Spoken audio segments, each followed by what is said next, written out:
Сотрудники Ингушрегионводоканала меняют насос на Альтеевской водозаборной станции. Новый погружной насос более мощный, чем прежний, почти в 2 раза.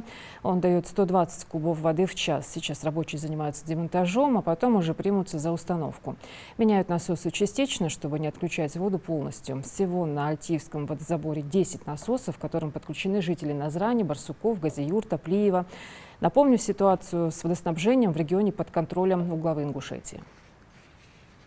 В дальнейшем у нас еще планы, сейчас будет еще замена, 120 кубов установим насос. Но здесь в Альтеевском водозаборе, я думаю, здесь у нас все закончится. Здесь идет реконструкция сейчас в данное время, пробурено 10 скважин, там добыча где-то 24-25 тысяч кубов в сутки в дальнейшем.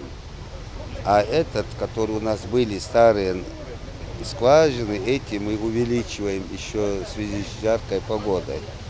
Сейчас мы еще будем увеличивать в городе. У нас есть где-то 14 скважин. Менять будем насосы, чтобы обеспечить население водой. 2 насоса уже заменили. Сейчас замене идет 3-й насос. И сегодня они остановят работу, имеется в виду 3 насоса сегодня заменят. И в планах завтра еще 3 насоса подлежат замене.